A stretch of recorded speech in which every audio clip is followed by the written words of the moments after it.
ভারত ঘেঁষা শেরপুর সীমান্ত যেন এক অদৃশ্য করিডোর, যেখানে সন্ধ্যা নামলেই তৎপরতা বাড়ে চোরা কারবারিদের। এখান দিয়ে মাদক সহ বিভিন্ন চোরাচালান পণ্য ঢুকে ছড়িয়ে পড়ছে দেশের সর্বত্র।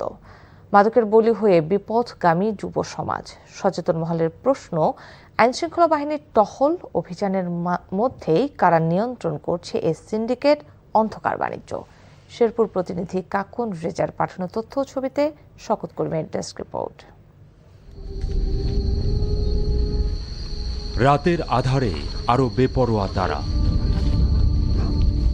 প্রাকৃতিক বৈশিষ্ট্য, পাহাড়ি ঝেরিপথ, দূরবর্তী অবস্থান, মাদক ও চোরা কারবারিদের নিরাপদ রুট। মরণ নেশার নীল দংশন গারো পাহাড়ে, জনপদে।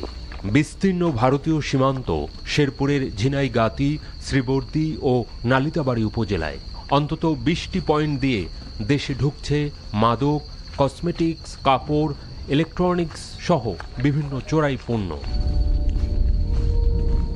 চোরাচালান চক্রের প্রভাব এতটাই শক্তিশালী, কথা বলাও ঝুঁকিপূর্ণ। রাত হলেই চোরাচালান কারবার হয়, আর এলাকাবাসী যদি কোনো বাধা দেয় তাদেরকে হুমকি হামকি এরকম দেয়। পাহাড়ি গ্রামগুলো দিয়ে ভারত থেকে অবাধে মাদক পাচার হয়ে আসছে। এখানে মাদকের একটা বড় ধরনের সিন্ডিকেট গড়ে উঠেছে। অনুসন্ধানে জানা যায়, এই নেটওয়ার্কে জড়িত প্রভাবশালী চক্র পরিবহন সহ বিভিন্ন সেক্টরের শ্রমিক নৃগোষ্ঠীর একটি অংশ। এদিকে মাদকের ছোবলে নেশার জগতে পা রেখে বিপদগামী এলাকার কিশোর যুবকরা। তরুণ সমাজকে রক্ষার জন্য অবশ্যই আমাদেরকে এই মাদক দ্রব্যের বিষয়ে সচেতন হতে হবে এবং শক্ত হাতে এটিকে দমন করতে হবে। দুষ্কৃতিকারীরা যাতে কোনো দলের নাম না নেয়, যাতে কোনো সিন্ডিকেটের সাথে চোরাচালান না করতে পারে।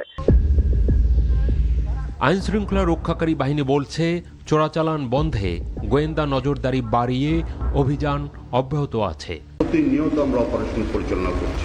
স্থানীয় প্রশাসন যারা আছেন তাদের কাছ থেকে আমরা সাহায্য পাচ্ছি, সহযোগিতা পাচ্ছি। মোবাইল কোর্ট পরিচালনার মাধ্যমে দোষী ব্যক্তিদেরকে দোষী সাব্যস্তের মাধ্যমে তাদেরকে প্রয়োজনীয় শাস্তি প্রদানের ব্যবস্থাও করা হচ্ছে। সীমান্তে একের পর এক অভিযানে চোরাই পণ্য জব্দ হলেও গ্রেপ্তার অনেক কম। যাও ধরা পড়ছে বাহক কিংবা চুনোপুটি, ধরা ছোঁয়ার বাইরে রাঘব বোয়ালরা। শওকত করিম, NTV নিউজ ডেস্ক।